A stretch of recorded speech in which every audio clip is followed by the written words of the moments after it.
किसी भी धार्मिक संगठन की जिंदगी में कुछ ऐसे मौके आते हैं जो उसकी बाहरी चमक दमक से हटकर उसके असली चरित्र और असली सोच को पहचानने का मौका देते हैं।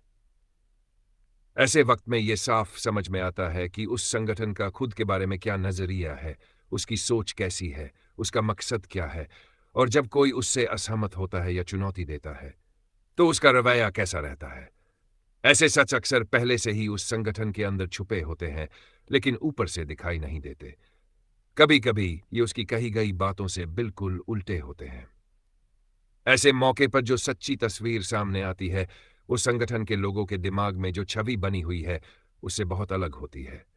और अगर संगठन के बीच वाले लोग उस सच्चाई को छुपा ले तो हो सकता है कि बाकी लोगों को इसका पता भी न चले। इस किताब को पढ़ने वाले ज्यादातर लोग यहोवा के साक्षियों के धर्म से कुछ हद तक वाकिफ होंगे। अब नीचे दिए गए कुछ बयान पढ़िए और सोचिए कि ये कहां से हो सकते हैं और क्या ये बात सच लगती है।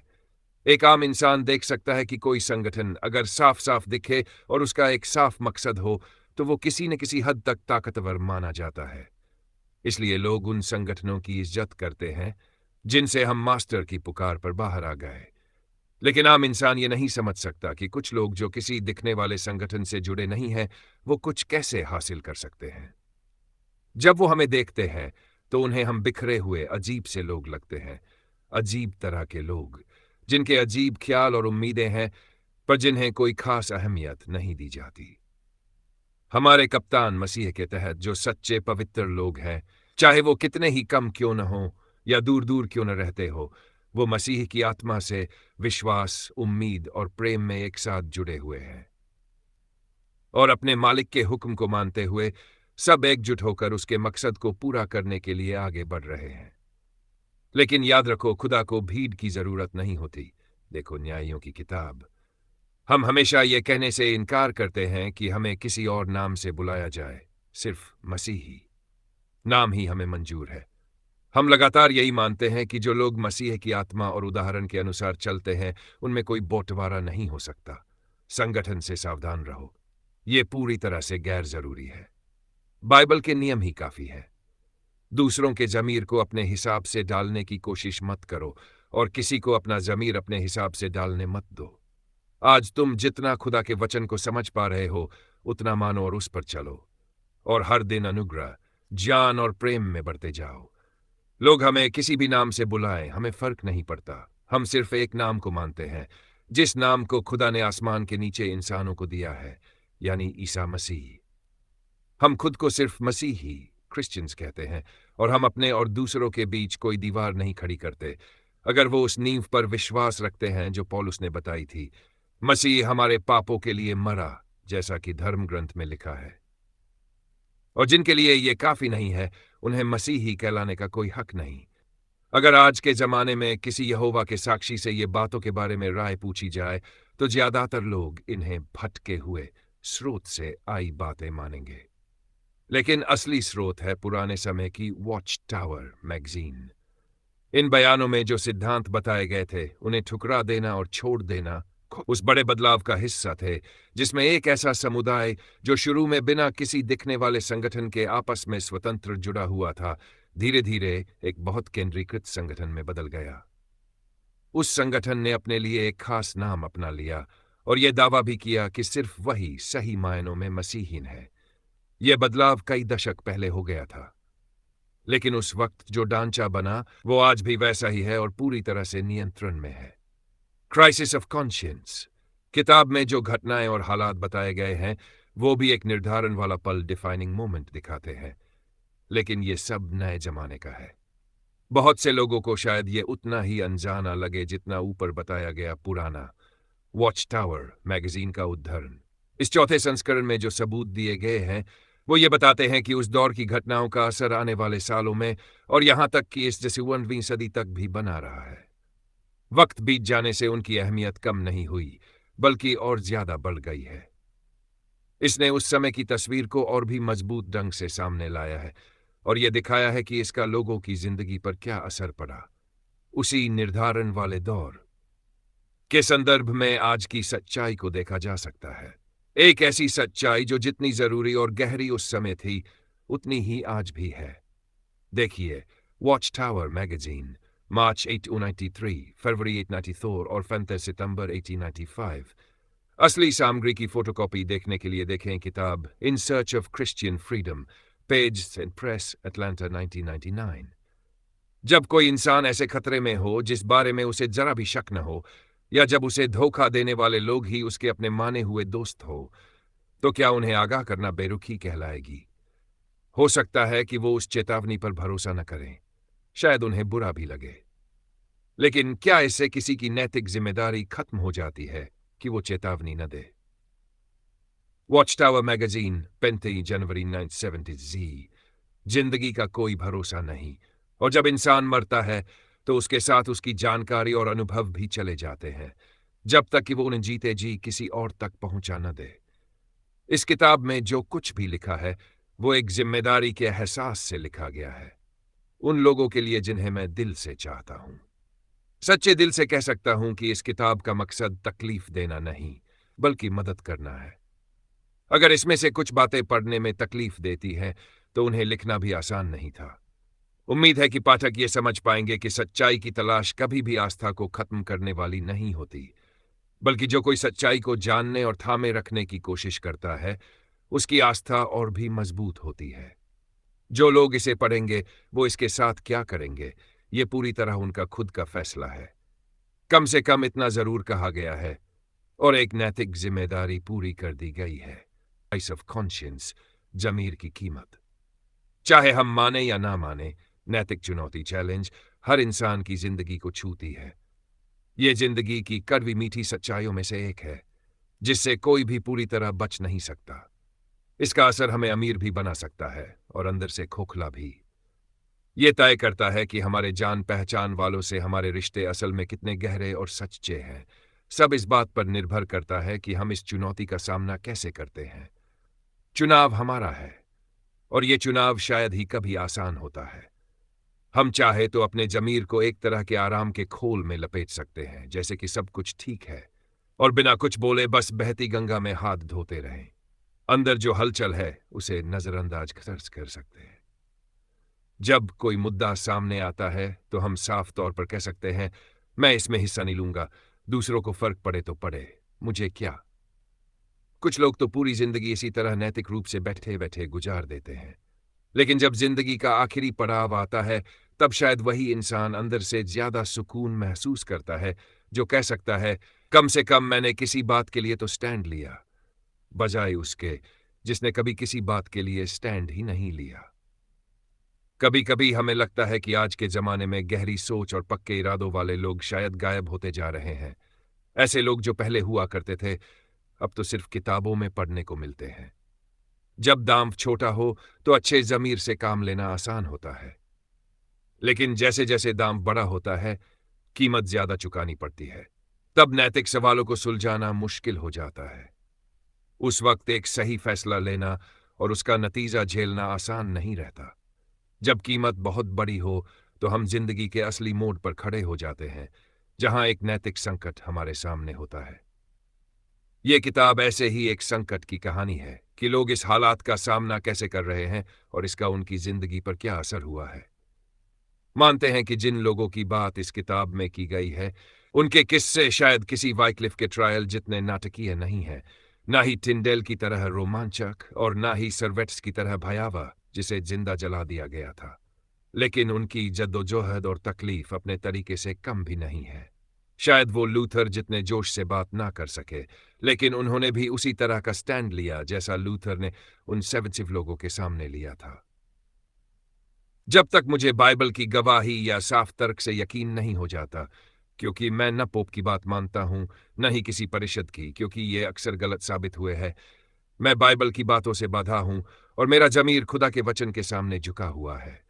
और जब जमीर के खिलाफ जाना न सही होता है न ही सुरक्षित, तो मैं कोई भी बात वापस नहीं ले सकता। यही खड़ा हूं और कहीं नहीं जा सकता। खुदा मेरी मदद करे, आमीन। इनसे भी बहुत पहले, करीब 1900 साल पहले, पतरस और यूहन्ना ने भी कुछ ऐसा ही किया था। उन्होंने अपने धर्म के सबसे इज्जतदार नेताओं की अदालत में खड़े होकर साफ कहा था, आप खुद फैसला करो कि खुदा की नजर में तुम्हारी बात मानना सही है या खुदा की। हम तो वही कहेंगे जो हमने देखा और सुना है। जिन लोगों की मैं यहां बात कर रहा हूं वो मेरे बेहद करीबी है, जिन्होंने अपनी जिंदगी यहोवा के साक्षी जेहोवाज विटनेस के रूप में बिताई है। मैं जानता हूं और इसके सबूत भी है कि उनका अनुभव अकेला नहीं है। अलग अलग धर्मों के लोगों में भी जमीर की ऐसी ही हलचल देखी जा रही है। वे भी वही मुद्दा झेल रहे हैं जो पतरस, यूहन्ना और बाद के सदियों के लोगों ने झेला। धार्मिक ताकत के दबाव के सामने अपनी अंतरात्मा के प्रति सच्चे बने रहना। बहुतों के लिए ये एक इमोशनल खींचातानी होती है। एक तरफ उनका मन उन्हें कहता है कि किसी भी इंसानी ताकत को खुदा और उनके बीच न आने दे, धार्मिक जबरदस्ती, नियमबाजी और तानाशाही को ठुकरा दे, और इस सच्चाई पर टिके रहें कि मसीही यीशु ही हर इंसान का असली सिर है, ना कि कोई इंसानी धार्मिक संगठन। दूसरी तरफ उन्हें यह डर भी सताता है कि अगर वो ऐसा करते हैं तो जिंदगी भर के दोस्तों को खो सकते हैं, परिवार से रिश्ते टूट सकते हैं और एक ऐसा धार्मिक इतिहास छोड़ना पड़ सकता है जो पीढ़ियों से चलता आया है। ऐसे मोड़ पर फैसला लेना कभी आसान नहीं होता। ये वो शब्द थे जो लूथर ने अंतर्गोस्लवियन में जर्मनी के वॉर्म्स शहर में डाइट ऑफ वर्म्स में अपने बचाव में कहे थे। प्रेरितों के काम 4th Vidensit RSV अनकुरिन्थियों 11th। तो जो बात यहां कही जा रही है वो सिर्फ किसी छोटे से धार्मिक समूह का आंतरिक झगड़ा या तेज तूफान एक छोटे प्याले में नहीं है। मेरा मानना है कि इसमें ऐसी बातें हैं जिनसे हर इंसान कुछ जरूरी सीख हासिल कर सकता है। भले ही इसमें शामिल लोगों की संख्या ज्यादा न हो, लेकिन मुद्दे छोटे नहीं हैं। ये वो सवाल है जिन्होंने इतिहास में बार बार पुरुषों और महिलाओं को जमीर के संकट में ला खड़ा किया है। यहां दांव पर है वो आजादी जिसमें इंसान बिना किसी जबरदस्ती के सच्चाई की खोज कर सके और खुदा उसके बेटे से सीधा रिश्ता रख सके, बिना किसी पुजारी जैसे बिचौलिए के। हालांकि ये बातें पहली नजर में यहोवा के साक्षियों की संस्था से जुड़ी लग सकती हैं, मगर असल में ये गहरे और बुनियादी मुद्दे हर उस इंसान की जिंदगी को छूते हैं जो अपने आप को मसीही कहता है। जमीर के खिलाफ चलना न सही है, न सुरक्षित। ये मानना जिन लोगों की जिंदगी की सच्चाई बन गया है, उनके लिए इसकी कीमत बहुत भारी रही है। कुछ लोगों को संस्था की सजा के कारण अपने ही परिवार से तोड़ दिया गया। माँ बाप, बेटे बेटियां, भाई बहन, यहां तक कि दादा दादी और पोते पोतियों से भी। पुराने दोस्त जिनसे गहरा लगाव था, अब उनसे मिलना भी मुमकिन नहीं, क्योंकि उससे उनके लिए भी वही सजा आने का खतरा रहता। लोगों ने देखा कि उनकी पूरी जिंदगी की मेहनत से बनी साख, जिस नाम को लोग इज्जत से जानते थे, उसे बदनाम कर दिया गया। जिस समाज और देश में उन्होंने भला असर डाला था, अब वहां उनकी बात सुनी नहीं जाती। कभी कभी ऐसी भावनात्मक चोटें, यहां तक कि मारपीट और आर्थिक नुकसान से भी ज्यादा भारी पड़ती है। तो सवाल ये उठता है, ऐसा क्या होता है जो इंसान को ये सब झेलने पर मजबूर कर देता है? आज के दौर में कितने लोग ऐसा करेंगे? जरूर कुछ लोग ये सब जिद, घमंड, पैसा, शोहरत या मजे के लिए कर सकते हैं। लेकिन जब कोई ऐसा इरादा नजर नहीं आता, बल्कि उल्टा ये साफ होता है कि इन लोगों को पता था कि उन्हें इसके बदले में कुछ भी हासिल नहीं होगा, बल्कि सिर्फ खोना पड़ेगा। जो कुछ यहोवा के साक्षियों के बीच हुआ, वो इंसानी फितरत की एक अलग और सोचने वाली झलक देता है। और फिर सवाल उठता है उन लोगों का जो इस संस्था की तरफ से दूसरों को बाहर निकालने में शामिल थे, जिन्होंने परिवारों को टूटने दिया, सालों पुरानी दोस्ती खत्म कर दी। उनकी नीयत पर शक नहीं, वो ईमानदार थे और आज भी अपने किए पर दुख महसूस करते हैं। लेकिन क्या सोच, क्या तर्क उन्हें ऐसा करने के लिए मजबूर कर रहे थे? खास बात यह है कि जिन मामलों की बात इस किताब में की गई है, उनमें शामिल ज्यादातर लोग कोई बाहरी या किनारे के नहीं थे, बल्कि कई दशक पुराने बेहद सक्रिय और मेहनती सदस्य थे। न्यूयॉर्क में स्थित मुख्यालय के स्टाफ में ऊंचे ओहदे पर थे। कुछ प्रचारक, सर्किट ओवरसीयर और बुजुर्ग एल्डर्स थे, और कुछ महिलाएं जो सालों तक मिशनरी और प्रचार सेवा में रहीं। जब ये लोग यहोवा के साक्षी बने, उन्होंने पहले से बने सभी दोस्त छोड़ दिए, क्योंकि संस्था बाहरी लोगों से मिलजोल रखने को हतोत्साहित करती है। उनकी सारी जिंदगी की दोस्तियां और रिश्ते उसी धार्मिक समुदाय के अंदर बने। उन्होंने अपने जीवन की सारी योजनाएं संस्था के बताए लक्ष्यों के अनुसार बनाई, कितनी पढ़ाई करनी है, कौन सा काम करना है, शादी करनी है या नहीं, बच्चे रखने हैं या नहीं, सब इसी के आधार पर तय किया। इनका निवेश बहुत बड़ा था, जिंदगी की सबसे कीमती चीजों में। और अब कुछ घंटों में ही सब कुछ मिट गया। यह हमारे जमाने का एक अजीब पहलू है कि जमीर की आजादी की बात करने वाले कई धार्मिक समूह आज उसी आजादी को सबसे ज्यादा दबा रहे हैं। इस बात को 3 ऐसे धार्मिक गुरुओं की मिसाल से समझा जा सकता है, जिनके किस्से एक ही साल में अपने चरम पर पहुंचे। एक ने 10 सालों तक किताबें लिखीं और भाषण दिए, जिनमें अपनी धार्मिक संस्था की सत्ता पर सवाल उठाए। 2 दूसरे ने 1000 से ज्यादा लोगों के सामने एक भाषण दिया, जिसमें उसने संस्था की भविष्यवाणी से जुड़े एक महत्वपूर्ण साल पर असहमति जताई।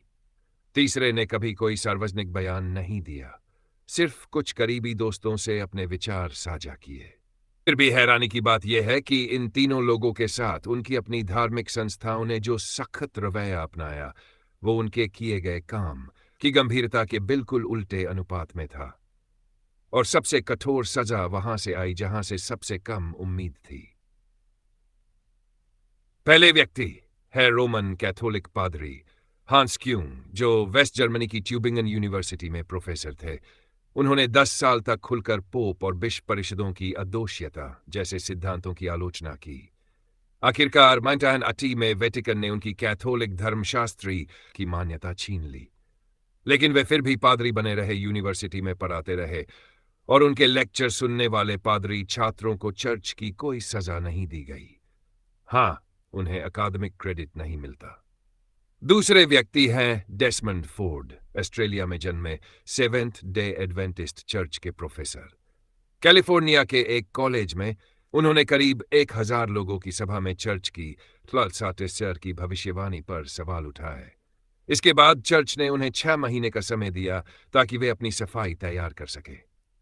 लिंगाइसिटी में चर्च के 100 प्रतिनिधियों ने लगभग 50 घंटे उनकी गवाही सुनी। आखिरकार चर्च ने उन्हें पढ़ाने से हटा दिया और उनके मिनिस्ट्री स्टेट्स को रद्द कर दिया, लेकिन उन्हें चर्च से निकाला नहीं गया, डिसफेलोशिप नहीं किया गया। वे आज भी अपनी बात एडवेंटिस्ट समुदाय में बोलते और प्रकाशित करते हैं। तीसरे व्यक्ति हैं एडवर्ड डनलैप, जो कि यहोवा के साक्षियों की मुख्य missionary training school Watch Tower Bible School of Gilead के लंबे समय तक रजिस्ट्रार रहे। वे संस्था की Bible dictionary Aid to Bible Understanding, जिसे आज इनसाइट ऑन द स्क्रिप्चर्स कहा जाता है, के प्रमुख लेख और इकलौते Bible Commentary on the Letter of James के भी रचनाकार थे। उनकी असहमति की बातें सिर्फ निजी बातचीतों तक सीमित थी, वो भी सिर्फ कुछ पुराने भरोसेमंद दोस्तों के साथ। फिर भी 1918 के वसंत में 5 लोगों की एक समिति ने, जिनमें से कोई भी शासक मंडली का हिस्सा नहीं था, उन्हें चुपचाप बुलाकर चंद घंटों में सवाल जवाब किए। 40 साल से भी ज्यादा की सेवा के बाद उन्हें उनके काम और मुख्यालय में घर से बाहर कर दिया गया और उन्हें संगठन से डिसफेलोशिप कर दिया गया, यानी पूरी तरह निष्कासित। हांस क्यूंग के लेक्चर में शामिल होने वाले पादरी छात्रों को बस शैक्षणिक क्रेडिट नहीं मिलता। 1980 में चैटनूगा, टेनेसी में डेसमंड फोर्ड से हुई बातचीत में उन्होंने बताया कि तब तक सेवेंथ डे एडवेंटिस्ट चर्च के यूटीएड ग्वेंसी से ज्यादा पादरी या तो खुद इस्तीफा दे चुके थे या चर्च द्वारा डिफ्रॉक पद हटाना किए जा चुके थे, क्योंकि वे कुछ शिक्षाओं या हालिया फैसलों का समर्थन नहीं कर पाए। जिस धार्मिक संगठन को अक्सर बहुत कठोर और हुक्म चलाने वाला माना जाता है, उसी ने अपने असहमत शिक्षकों के प्रति सबसे ज्यादा सहनशीलता दिखाई, और वह संगठन जो अपनी आजादी ए जमीर फ्रीडम ऑफ कॉन्शियंस की लड़ाई पर गर्व करता रहा है, वहीं सबसे कम सहिष्णु निकला। यही है असली विरोधाभास। लोग यहोवा के साक्षियों के बारे में आमतौर पर ज्यादा नहीं जानते, सिवाय उनकी कुछ दृढ़ मान्यताओं के। लोग जानते हैं कि वे खून चढ़वाने से इनकार करते हैं, किसी भी झंडे को सलाम नहीं करते, फौजी सेवा से इनकार करते हैं और राजनीति में कोई हिस्सा नहीं लेते। जिन्हें उनके कानूनी संघर्षों की जानकारी है, वे जानते हैं कि उन्होंने अमेरिकी सुप्रीम कोर्ट में लगभग 50 मामले लड़े हैं ताकि वे दूसरों तक अपना संदेश पहुंचा सके, इवन जब उनका विरोध होता रहा। जहां संविधान उन्हें अधिकार देता है, वहां वे अपने धर्म की पूरी स्वतंत्रता के साथ प्रचार करते हैं, लेकिन जहां ऐसी आजादी नहीं, वहां उन्हें गिरफ्तारी, पिटाई, भीड़ की मार और बैन जैसी चीजों से गुजरना पड़ा है।